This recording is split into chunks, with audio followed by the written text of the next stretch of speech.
Hey everyone, wanted to give you guys a little bit of a garden update on our garden and specifically our tomato operation. So we started our tomatoes about 5 weeks ago in our germ chamber and have been growing them under grow lights in 48 cell flats. And I grew a bunch of Estimino rootstock tomato varieties to graft. And so over the last few days, I've been grafting some of my heirloom varieties onto this Estimino rootstock.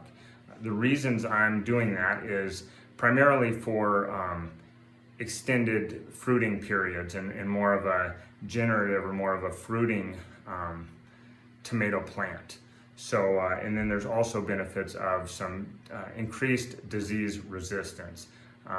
Anyway, and it's just kind of fun and it's really pretty simple. So I wanted to show you kind of how it works. So first you have to grow twice the tomatoes because some of them are your rootstock and then the others are your actual variety. And these do look pretty rough right now. They probably needed to be grafted about a week or a week and a half ago.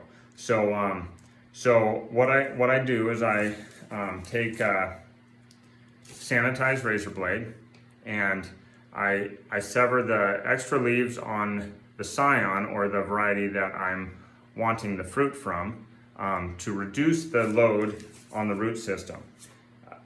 And then I take my rootstock variety and I try and figure out which way they'll line up best. So it looks to me like I can kind of make that graft right there.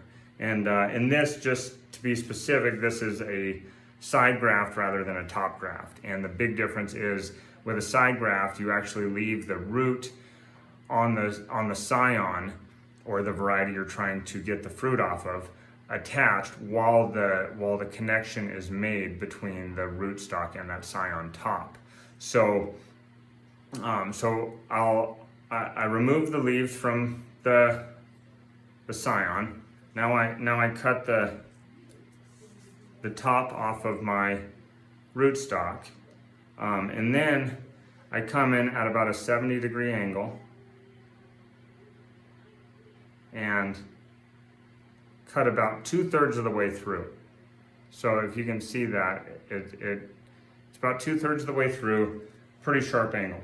And then this, I want to make sure that this is going to be on the same plane, so I want these soil levels even.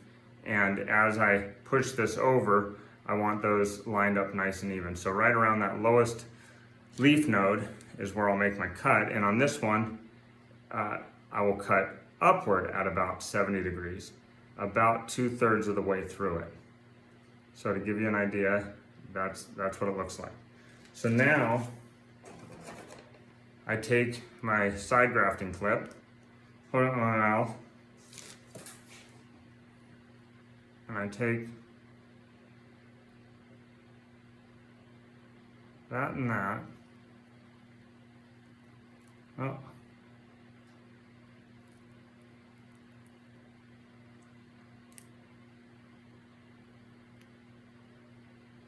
And I flip it. And kind of hard to see, but basically those two angled cuts nested right into one another. And so when you graft them, you have to take them out of direct light. I'm growing them under grow lights for about 4 days as that graft union kind of heals.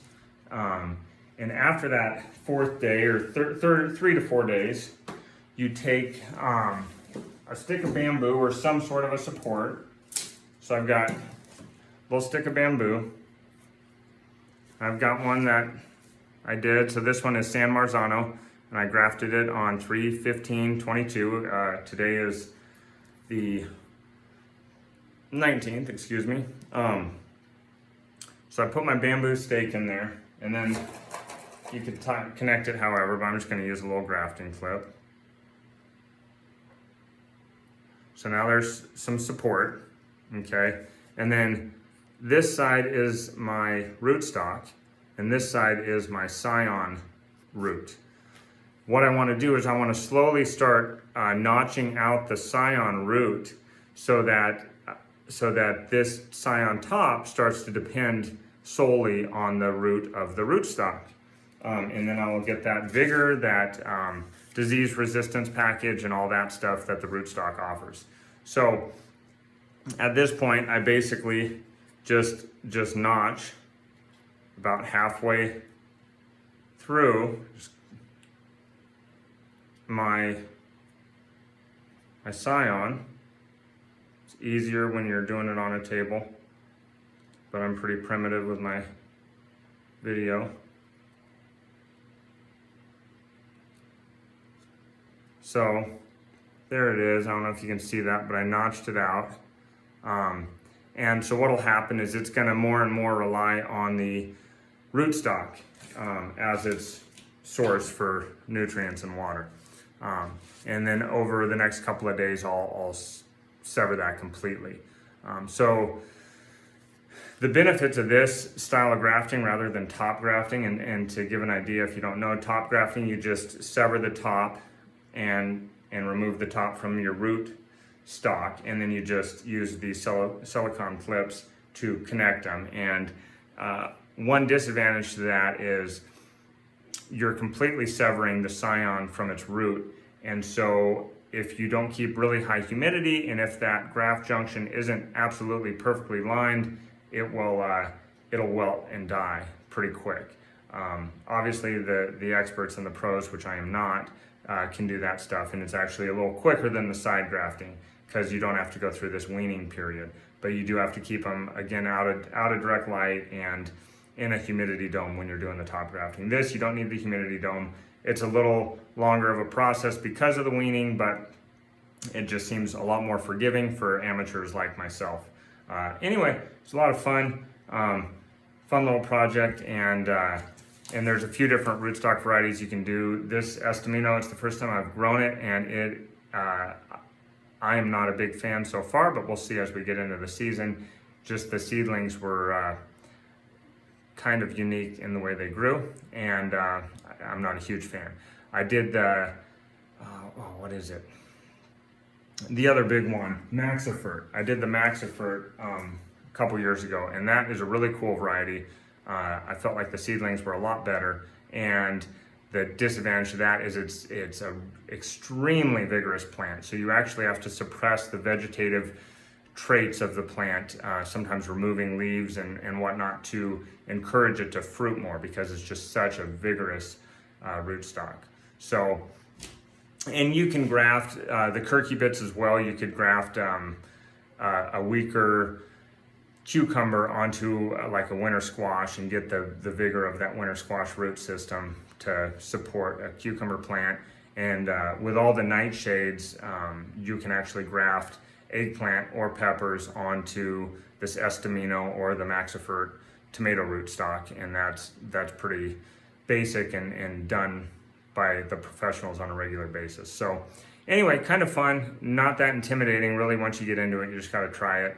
You don't need much. These clips were pretty cheap, $10 or something for a box of 200, and a razor blade and a little bamboo stake, and enough room to grow twice the tomato plants that you plan to have for the season.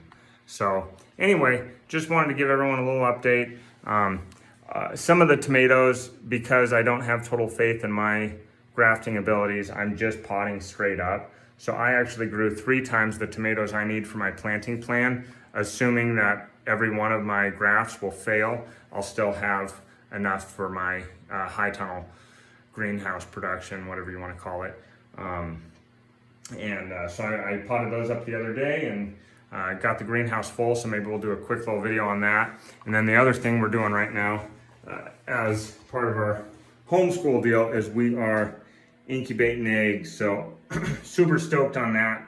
We're about 9 or 10 days out from those hatching. So really excited to see how that works. We also have about 50 meat birds that we just started, I think a week and a half or 2 weeks ago. So a lot going on here. Just wanted to give you guys an update. Hope everybody's doing good, and we'll see you on the next video.